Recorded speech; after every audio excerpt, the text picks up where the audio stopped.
Déjà, merci et bonjour d'avoir accepté ce rendez-vous. Bonjour William. Bonjour. Si tu devais définir ton style vestimentaire, quel serait-il? Mon style vestimentaire, ouais. C'est mon style vestimentaire. Propre à toi? Propre à moi. Ça peut, je vais m'arrêter devant une boutique, quelle que soit d'ailleurs la marque. Ça peut être du Dolce & Gabbana ou du Zara, du The Couples ou H&M. C'est en fonction de ce que je pense qui peut m'aller et me convient. J'ai pas de repère de marque en particulier. C'est plus mon style et ce que je pense qui va s'adapter à mon style. Avec l'âge, j'ai envie de te dire qu'on finit par savoir ce qu'il ne faut pas faire. Et si tu devais me citer 3 marques que tu affectionnes? J'aime pas tellement citer les marques parce que ça bouge beaucoup. Mais c'est vrai qu'aujourd'hui, les marques que j'aime bien, c'est vrai que j'ai un petit fait pour Dolce & Gabbana. J'aime beaucoup The Couples parce que c'est très ce qui me plaît aujourd'hui. J'aime beaucoup Dior aussi dans un niveau supérieur, mais bon, je n'ai pas de marque en particulier. D'accord. Tu as lancé l'agence Cube en 2004. C'est exact. C'est parti de quelle envie en fait de pouvoir te lancer, parce que je sais que tu as eu des expériences aussi avant, mais cette nouvelle agence que tu créais, ça a été impulsé par quoi en fait? Quel a été le déclic pour dire, là je suis sur un coup, il faut monter une agence et qui aura vraiment pour objectif de pouvoir faire ce genre de choses? En fait, c'est pas du tout comme ça que ça s'est passé la réflexion. C'est plus une réflexion personnelle sur qu'est-ce que je sais faire, ce pourquoi je suis fait, et qu'est-ce que j'ai vraiment envie de faire. Donc j'ai tout arrêté, ce que je faisais avant, et ça se passait plutôt bien, mais j'ai décidé de tout arrêter, de me poser, de réfléchir. Naturellement, je suis fait pour la communication, mais je voulais pas faire la communication comme tout le monde, puisque comme tu as pu le constater, je fais rarement les choses comme tout le monde. Et puis il y a eu un déclic, j'ai vu quelque chose passer qui m'a interpellé et qui m'a donné l'envie effectivement de travailler dans l'univers de la communication, des nouveaux supports, des nouvelles façons de faire au travers du digital, de l'interactif, de la mobilité, ce qui il y a 6 ans était encore assez novateur, très novateur même. Et puis j'ai créé le Cyclope, cet homme avec un écran au-dessus de la tête, et rapidement je l'ai rendu interactif. Depuis maintenant près de 5 ans, on fait de l'interactivité avec nos cyclopes. Et j'ai continué à développer l'axe digital. C'est l'ADN de Cube, c'est le digital, l'interactivité, la mobilité. D'accord. Si tu devais, là tu es le DJ du jour pour My Elevator is Hype, quels seraient les 3 titres que tu mettrais dans mon ascenseur? Ça, c'est une bonne question. Voilà. T'aurais dû me la poser avant que j'y réfléchisse. Intemporel, vraiment, ça peut être les trucs que tu écoutes actuellement, les trucs que tu écoutais avant, et où tu te trouverais ça complètement barré d'entendre ça dans un ascenseur ou... J'ai envie de te dire que Imagine forcément, Highway to Hell parce que ça me vient tout de suite à l'esprit, côté un peu, voilà, j'ai un petit côté des villes. Et puis si je devais citer le dernier, je ne sais pas le dernier, j'en ai tellement.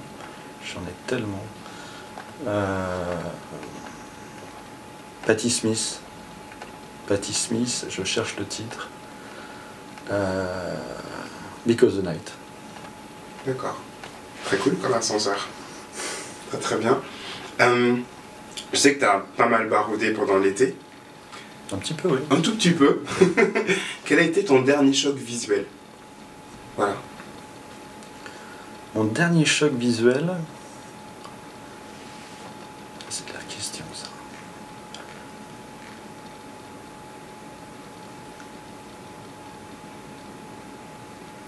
Tellement pose des questions. Je vois beaucoup de choses, effectivement. Le dernier truc que tu as pu voir, ah ouais. Tu as coupé là. Dernier truc qui m'a interpellé.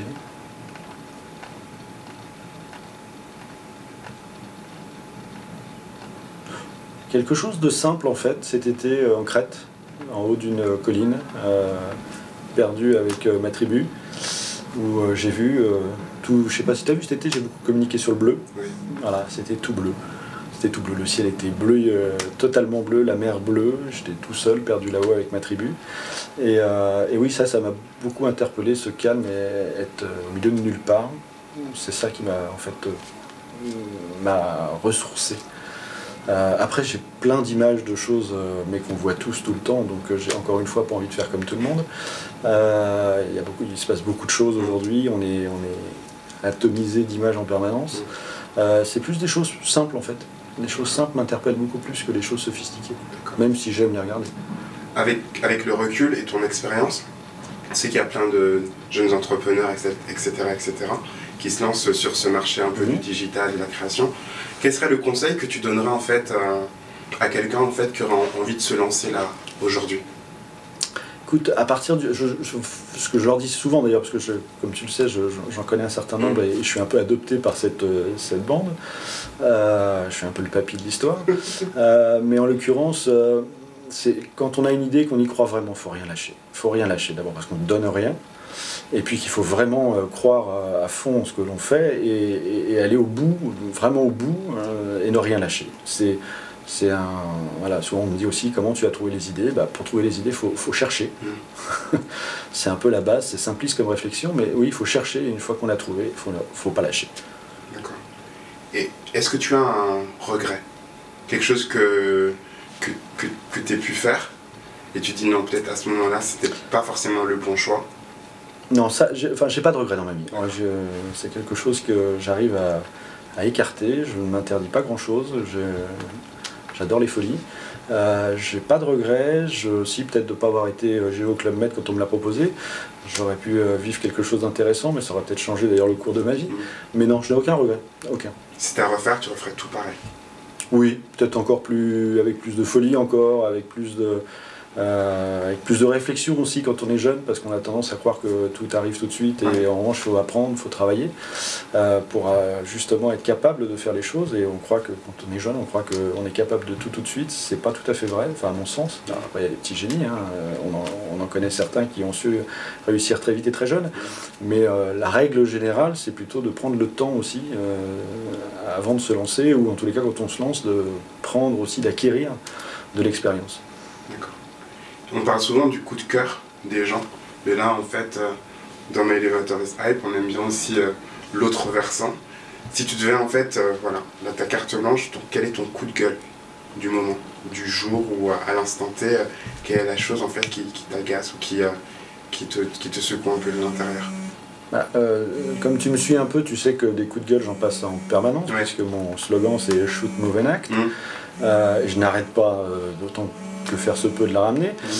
Si aujourd'hui il y a quelque chose effectivement qui m'interpelle beaucoup, c'est cet écart de réaction entre ce qui se passe en Afrique, la famine en particulier, enfin surtout la famine, ces enfants qui crèvent de faim, et le peu de réaction des politiques et des financiers sur ce sujet-là, et de l'autre côté la crise financière sur laquelle tout le monde s'attarde et ne fait rien non plus pour laisser les choses en l'état.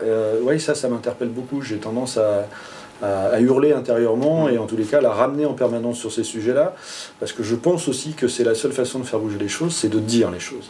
Même si ça paraît désuet, anodin ou peut-être trop, je pense que c'est la seule façon de faire bouger les choses, c'est de dire les choses, de dire ce qu'on pense, de ne pas se gêner. Je le fais avec des gens puissants, importants, qui ont le pouvoir, et j'essaye de les secouer, j'essaye de les remuer. Je passe un peu pour le perturbateur, mais c'est pas grave, j'assume maintenant totalement ce sujet-là. Mais oui, ça m'interpelle beaucoup. Et j'aimerais effectivement qu'on puisse dégager ce qu'il faut et faire ce qu'il faut pour que ce genre de sujet, en 2011, ne soit plus un sujet d'actualité. D'accord.